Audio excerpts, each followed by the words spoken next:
Welcome to the new video. The real estate agent handed me the keys to my newly purchased home. I had lived in the city my whole life and decided it was time to move to a more rural, secluded area. I found a house that sounded perfect to me on Zillow.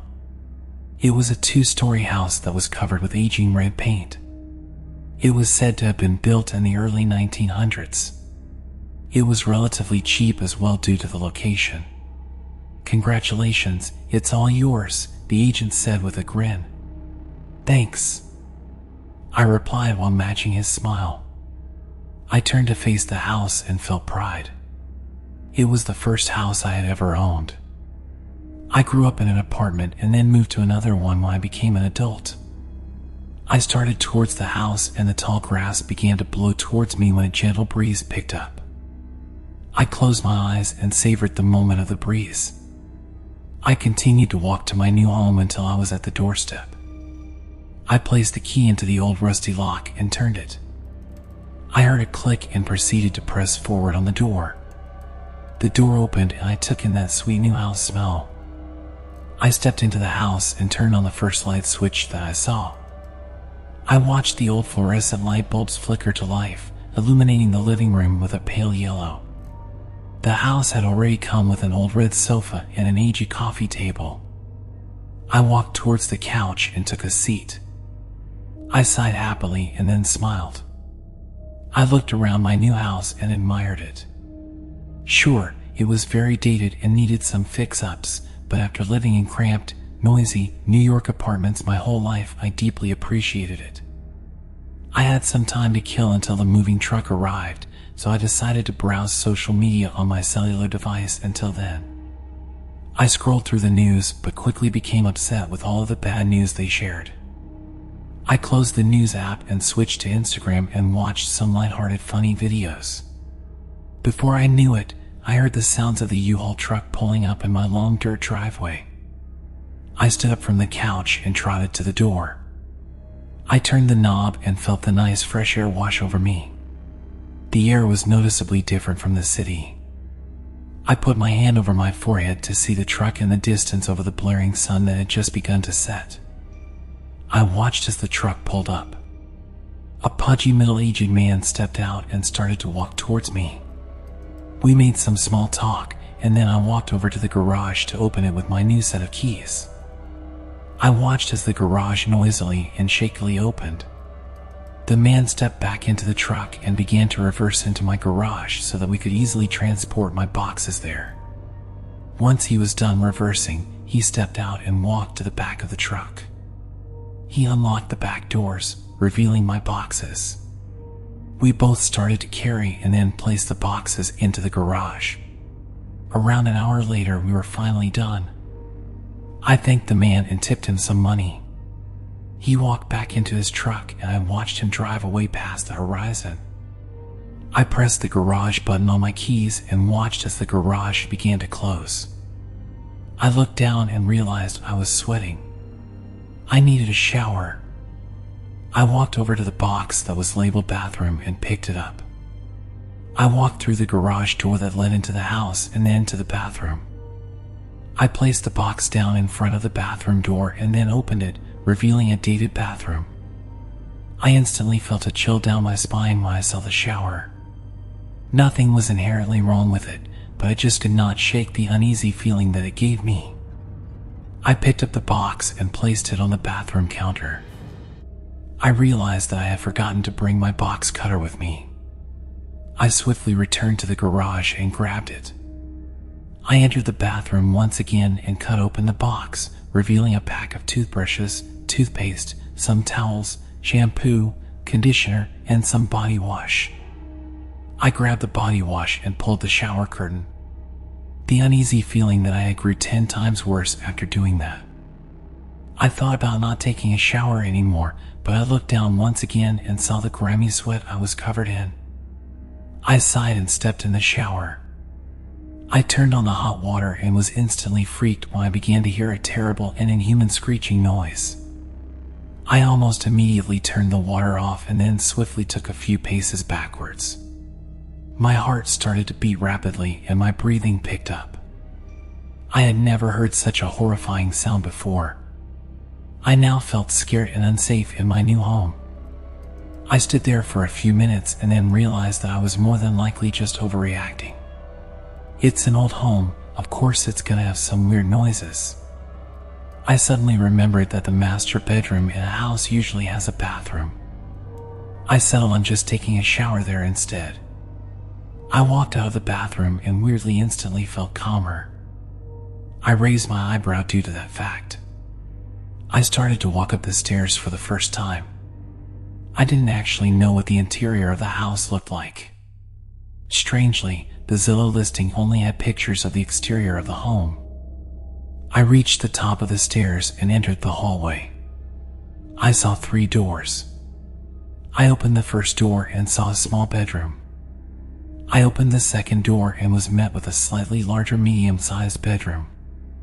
I then opened the third and final door and was presented with a bedroom almost double the size of the first one. I saw a door in the corner. That must be the bathroom. I entered the room and reached the door. I turned the handle and opened the door, but was confused and disappointed to see it only led to a small closet. I examined the entire room and confirmed that that was the only door. I always believed that most houses had bathrooms in the master bedroom. I sighed and crossed my arms in defeat. I needed to shower. It felt wrong to be so scared of the downstairs bathroom just because I heard a weird noise. I knew deep down that the noise was more than just weird though. It was horrifying. It didn't even sound like a possible sound to come from a shower. I decided on taking a makeshift shower in the kitchen sink.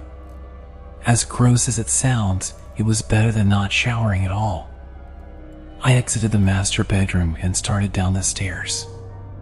I looked out of the small window on the front door and could tell that night had fallen already. That realization made me yawn. I continued towards the kitchen and then reached the sink. I felt a small wave of nausea come over me when I realized I would have to go back to the bathroom to retrieve my body wash and towel.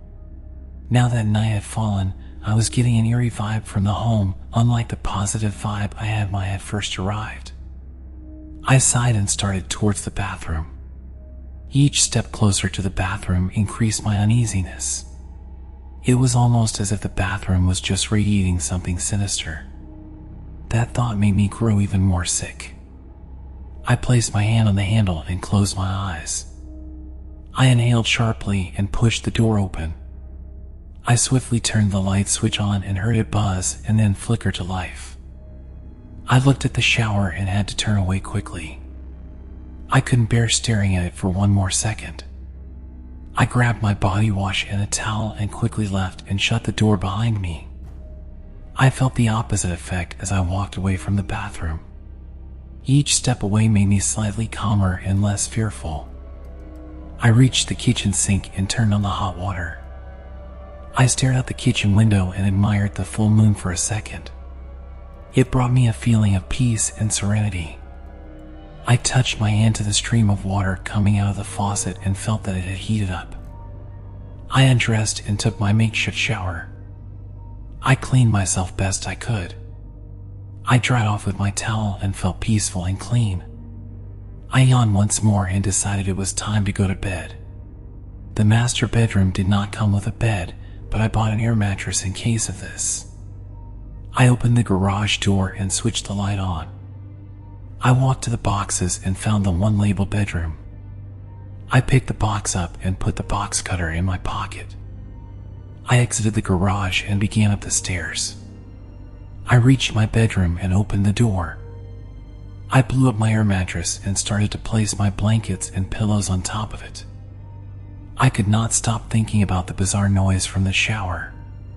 It almost made me regret moving. I settled into bed and instantly fell asleep. I awoke some hours later to birds chirping. I now had a new sense of courage and positivity. I wasn't scared of the shower. I chucked it down to just being paranoid since it was my first time living alone and in a secluded area. I stretched and then got out of my air mattress. I started down the stairs and into the kitchen. I grabbed my body wash and towel and headed towards the bathroom. Each step I took closer didn't change any emotions this time. I turned the bathroom door handle with a smile on my face. I walked into the bathroom and right to the shower. I turned the hot water on and quickly turned around and went to the sink. I froze for a moment, half expecting to hear the same screeching noise from earlier, but I didn't. I unfroze and let out a sigh of relief. I turned on the bathroom sink and squeezed some toothpaste onto my toothbrush. I brushed my teeth and then turned to face the shower. My stomach dropped and an intense wave of fear washed over me when I saw the scene in front of me. The shower was spraying out blood. I stood there in fear-induced paralysis for a few minutes. I stared at the thick red liquid casually leaving the shower head as if it were water. I suddenly screamed, causing me to jolt out of my paralysis. My heart was beating out of my chest. I have to just be imagining this. I walked to the shower and turned it off. I looked at my hands and saw the blood on them. I instantly felt gross and dirty. I ran to the sink and frantically washed the blood off. I went back to the shower and looked at its floor. It was still stained with blood. Suddenly, an idea came into mind of how I could confirm if this was reality or not. I pulled out my cellular device and opened the camera app. I snapped a picture and sent it to my mom with no context. I put my device back into my pocket and then found myself just standing there staring at the blood-stained shower floor. It was sickening. Whose blood is that? It had to be someone's blood. Blood didn't just come from nowhere. Is this a part of an unsolved murder case? I continued to stand there, my mind racing with burning questions. I snapped out of it when my device dinged. I pulled my device out and saw a text back from my mother. "What the hell? Are you okay? Call me," the text read. My heart climbed up into my throat from the message. It confirmed that what I was seeing was in fact reality. I ran out of the bathroom and then into my hallway. I grabbed my keys and finally ran out of the front door. I felt relief from the fresh air. I bolted to my car at full speed. I unlocked my car and plopped down in the driver's seat. I quickly put the keys in the ignition and the engine roared to life. I slammed on the gas and started down my long driveway. My new house was roughly 30 minutes away from any town. I was driving with no destination, but that was fine. It was fine as long as I wasn't inside of that house. My phone dinged again. I pulled my device out and looked at the text while also trying to keep my eyes on the road. "Hello? Call me or I will call the police," the text from my mother read. I unlocked my device and called my mother.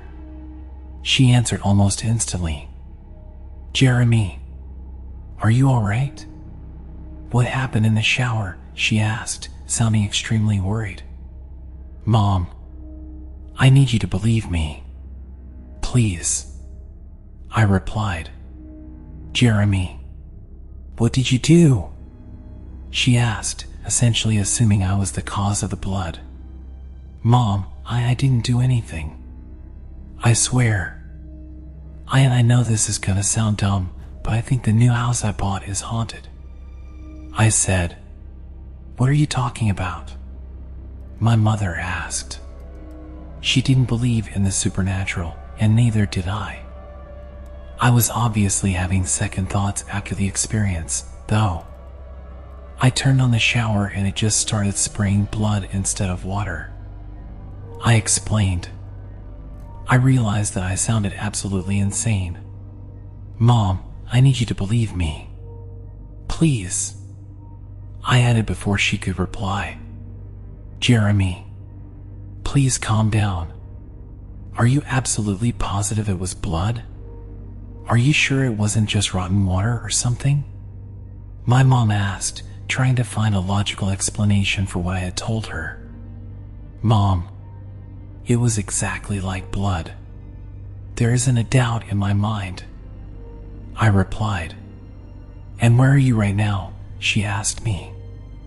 I am driving. I am driving away from that house. I replied to her. Jeremy, I want you to stay on the phone with me and drive back to the house. I want you to FaceTime me and then turn the shower on again. Please. She explained to me. I stopped in the dirt road and thought about her request. It didn't seem like that bad of an idea to me. I didn't really have anywhere else to go, and this could prove to my mom that I wasn't crazy. Okay, I replied just before sharply turning around and starting in the direction of my home. I am driving back now, I added. I put my device on speaker and placed it on the dash. The rest of the way back, my mother talked about lighthearted topics in an attempt to comfort me. It didn't work, but I deeply appreciated the effort. After a few minutes of driving, I had finally reached the house again. I picked up my device and held it close to me. I just arrived. I'm gonna hang up and face you, I told my mother. I hung up the call and then instantly FaceTimed her. She was at the apartment that I grew up in, where she still lived, and she was laying in her bed. She had a face mask on. I felt guilty for disrupting her peaceful time like this. I switched to the back camera and made it to my front door. I shakily placed my key into the lock and it clicked open. I turned the knob halfway. I realized that the quicker I got this over with, the easier it would be. I would turn on the shower, show my mom, and then run right back out the house and into my car. I shoved open the door and I ran to the hallway and sharply turned into the bathroom. I looked at the shower floor and it was still stained with blood. I saw my mom's face grow even more worried when she saw that. I turned the handle, but nothing came out. I stood there and waited. 30 seconds had passed and still nothing had come out. No, I muttered. I saw my mom's face become concerned, but this time with me. I started to cry when suddenly I heard a thump. I looked at the shower head and saw a huge lump in the pipe above it. I quickly turned my camera to it and my mom's eyes widened. I shakily stepped into the shower and looked into the shower head. I screamed and dropped my device when I saw a dark red eye looking back at me. I quickly stepped out of the shower and almost started to run, but I heard something wet and heavy hit the shower floor. I slowly turned around and was absolutely horrified to see a 7-foot-tall demon standing in front of me. Its eyes held pure evil and malice. They stared deeply into mine. Its entire body was covered with red, skinless flesh.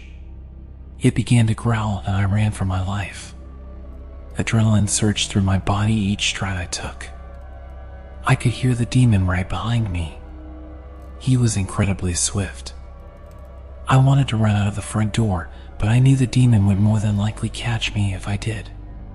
Instead, I took a sharp left and ran to the garage door and slammed it shut and instantly locked it. I stood there and pressed my heart on my chest, trying to calm it down.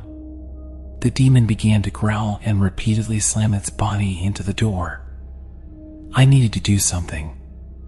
I didn't care if this was a hallucination or not. My best bet was to assume it was reality. I thought of what I knew about demons. I was Christian for a little bit as a kid, but now identify as an atheist. During my time as a Christian, I never learned much about demons. But I did learn how to make holy water. That is the one thing I can remember from my time.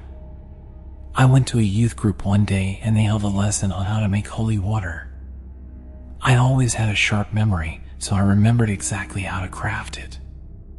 I knew that holy water would be my best bet right now. I ran to the box labeled kitchen. My anxiety continued to grow as I continued to hear the demon attempting to break the door with all of its strength. I had limited time and I had to act fast. I ripped open the box and grabbed a bowl and some kosher salt. I poured the salt into the bowl as quickly as possible and then exorcised it. I then grabbed a water bottle and another bowl. I poured the water into the bowl.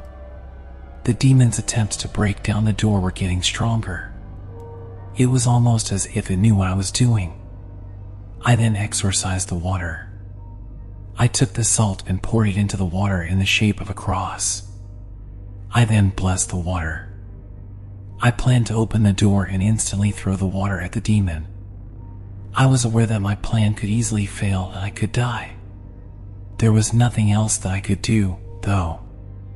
I couldn't open the garage because I didn't have my keys, and the house didn't even have a manual button to open it. I took a deep breath and carried the bowl to the door, some spilled due to my shaky hands.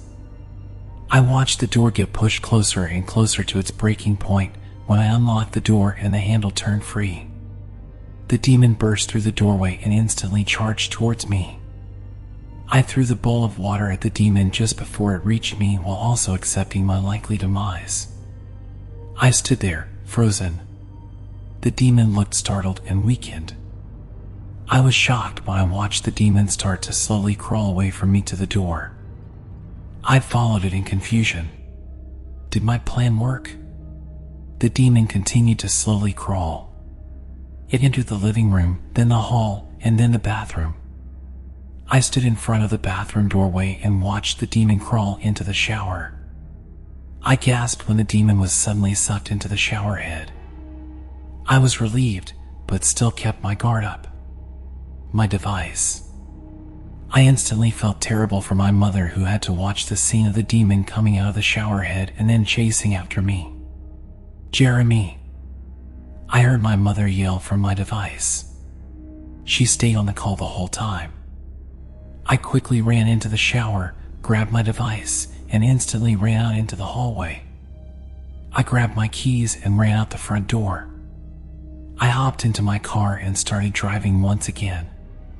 Mom, I yelled. Jeremy, thank goodness you are alive. She yelled, sounding incredibly shaken. I explained to her through shaky breaths what had happened. She told me she saw the demon fall out of the shower head. That confirmed to me that what I saw and experienced was in fact reality. I almost couldn't believe that fact. I had decided I was going to find a hotel to stay at for now. I told my mom that and also explained to her that I would be fine. I told her that I needed to get directions to a hotel and that I would call her tomorrow. I hung up the call and started a GPS route to a motel 42 minutes away in the nearest town. I always kept $100 in my car in case of emergencies. I was always a very prayerful and cautious person. Thank God. I muttered under my breath when I remembered that fact. The hotel cost only $39 a night. After a while of driving, I had finally reached the town. Only 10 minutes to go until I reached the hotel. Seeing civilization calmed me a lot. I finally reached the motel. I stepped out of my car and embraced the fresh air and sounds of life. I entered the lobby and purchased a room on the second floor. I was handed a key card. I exited the lobby and walked up the stairs. I reached the top and examined the room numbers, trying to find mine. I walked to the other end and found my room. I opened the door and was greeted with a very dated room. Yes, it was dated, but it was a million times more comforting than my house. I jumped onto my bed. I started to cry. I was so traumatized and shaken from the events. After hours of crying, I settled into the sheets and turned on some TV. I watched TV for a few hours, trying to think about what I should do. That was when the idea struck me. I need to contact the owner. I opened up a browser and went to Zillow. I found my house and pressed contact owner.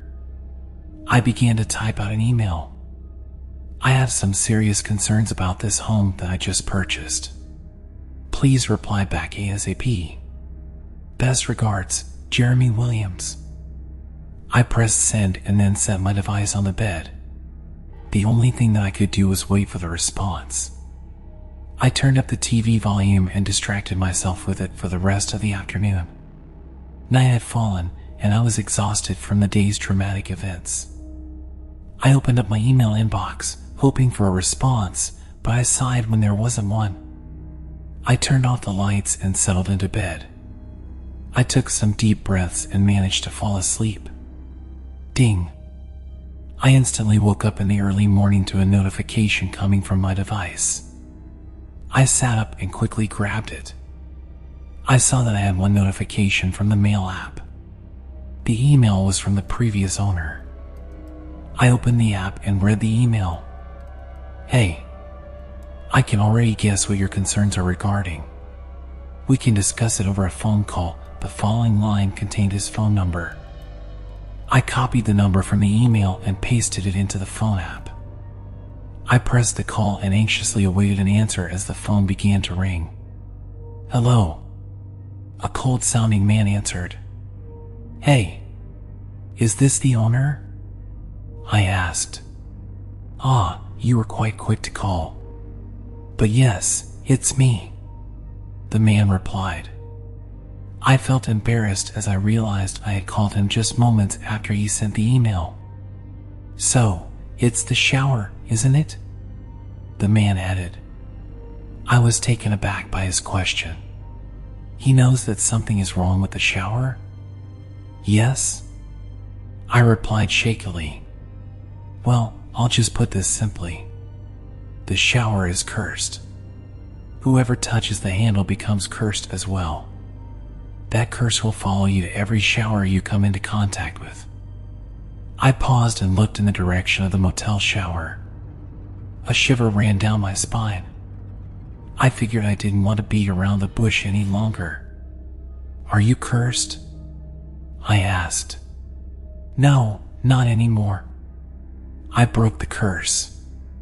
After I did that, I packed up my things and left as quickly as I could. I listed the house on Zillow so I could afford to move somewhere far away. I thought it was cruel that he listed the house even while knowing the horrible curse it held. "Well, how did you break the curse?" I asked the man. "I killed a demon," the man replied calmly, and then hung up the phone. The way he said a demon implied that there was more than one. That thought made my skin crawl. I have to kill a demon? My earlier encounter with the demon was horrifying. I couldn't imagine going back and trying to kill it. I figured it must be possible if the man had done it though. I was upset with how vague the man was, but at least he had given me something to work with. I had seen that the demon was vulnerable to holy water, but it didn't kill it. I sighed and opened up the browser on my phone. I started to type into the search bar. Demon weaknesses. I pressed enter and read the first result. Cold iron. That was something that I could work with. I went onto Amazon and purchased an iron sword along with some liquid nitrogen. I shamefully purchased the products with my mom's credit card. I hoped that she would understand. I remembered that I promised I would call her that morning, but I didn't want to anymore. Instead, I shot her a quick text message. "Hey Mom, not really in the mood to call, but I'm okay. Also, I am sorry for the Amazon charges. I will pay you back soon. Love you." I hit send and then turned off my notifications. I ordered express delivery so the items would be delivered tomorrow, meaning I would have to buy another night here. I grabbed my remaining money and put it in my pocket. I opened the door to my room and took in the crisp morning air. I entered the front desk and purchased another night. I then went back to my room and spent the rest of my day watching TV while laying in bed, thinking of my plan to kill the demon. I was terrified, but knew it had to be done. I didn't have much of a choice unless I wanted to stop taking showers forever. The next day finally arrived. I got out of bed and went to the front desk. I asked if they had received my packages, to which they replied yes. They handed me my packages and I went back to my room. I opened the sword first. I admired the beauty of the sharp, pure iron sword. I opened up the other package and saw the liquid nitrogen container. The nitrogen would make the iron incredibly cold. I grabbed the little belongings I had brought to the motel and carried them out of the door and into my car. I checked out of my room and started driving to my house. I turned on the radio and tried to distract myself from the reality of what I was driving to. The drive went by quickly, and before I knew it, I was pulling into the driveway of the dreaded house. I made the car come to a crawl in front of the house and then stopped. I stared at the house, trying to build up some courage. I took a very deep breath and then quickly exited my car and started towards the garage. I opened the garage and entered it. I went to the box labeled kitchen and grabbed a large bucket. I poured every water bottle that I had into it. I then poured kosher salt into a bowl. I performed the same ritual as earlier, and I created a large bucket of holy water. I was ready for my plan. I set my sword down and then placed the liquid nitrogen right next to it. I exited the garage and started towards the bathroom. Each step I took made me grow incredibly nauseous and fearful. I entered the bathroom and stared down at the still blood-stained shower floor that had now turned a brown color. I inhaled sharply, bracing myself, and then quickly turned the shower handle on. I stood there and waited for the inevitable demon to fall out once again. Each second I stood there was horrible. Finally, the same lump from earlier formed above the shower head, and I knew that the demon had arrived. I stepped backwards to the door. I watched the demon fall out of the shower head and instantly ran to my garage. I couldn't tell if I was moving slower this time or if the demon was moving faster. I reached the garage and slammed the door shut behind me. I locked the door and then ran over to my plants. I picked up the liquid nitrogen and sprayed it onto the sword. The demon began to slam itself into the door again, but this time much more forcefully. The sword instantly became covered in ice. I then picked up the sword from the handle. I placed the tip of the sword into the holy water and watched as it created vapor. I held the sword as far away from me as I could, being cautious from the dangerously cold vapor rising from the sword's tip. I made it to the door and opened it. The demon growled and pinned me to the ground, knocking my sword to the other end of the garage. I started to scream and struggle as the demon tried to keep me pinned. After minutes of putting all of my strength into breaking free, I finally did. I quickly got up and ran to the sword, but tripped and fell right in front of it. I managed to grab the sword just before the demon grabbed my leg and started dragging me. I screamed and forcefully stabbed the demon with the sword. It groaned with pain and backed up momentarily. It grew even more angry and charged toward me once more. I stabbed the demon's head and it stepped back and shrieked in pure agony. It started towards me again, but was much slower this time. I began to stab the demon repeatedly while screaming my heart out. I watched as the demon fell to the ground and continued to shriek from the pain. The demon finally went still, and I let out a sigh of relief, but the demon started to slowly crawl away while continuing to shriek, but this time quietly. I ran towards it and pierced the demon's head with the most forceful blow from my sword yet. The demon went completely still and silent, but I didn't let my guard down just yet. Suddenly, the demon began to crack. Bright light shot out of the cracks, temporarily blinding me. I heard a loud pop, and then the light stopped. I looked down at the floor and saw a pile of red dust. I started to laugh maniacally. I had finally broken the curse. I opened the garage door and placed the boxes that carried my most valuable belongings into my car. I went to the box labeled garage and grabbed a can of gasoline and a pack of matches. I exited the garage and poured gasoline throughout the entire house. Once I was done, I stepped out of the front door and poured a large pile of gasoline directly in front of it that connected to the rest of the gasoline trail. I grabbed my wallet on the counter that had been there since when I first entered the home. I lit a match and threw it in a puddle of gasoline. I turned around and ran. I heard the house begin to go up in flames behind me. I ran to my car and got inside. I stared at the house for a few seconds and watched as the flames rapidly grew. The scene was fascinating, but I knew if I stayed any longer I would be in danger from the fire. I turned the keys in the ignition and quickly turned. I slammed on the gas and looked at the house in flames one more time in the rearview mirror. I continued to drive for hours and hours until my fuel was about to run out. I was now in an unfamiliar suburban town. I stopped at a close-by hotel and treated myself to a nice room. I entered the hotel room and instantly went to the bathroom. I turned on the shower and stepped into it. I embraced the normal, hot water releasing from the shower head. I deeply appreciated it. After I was done taking a shower, I checked my device's notifications and saw that my mom was not happy about the Amazon charges. I paid her back and apologized. I got dressed into some pajamas and settled into bed and started writing this. This was certainly the most dramatic and supernatural event I have ever experienced. I am now having second thoughts regarding the supernatural. I don't know what my plan is for the future, but I'm just grateful that I am alive and safe in this present moment.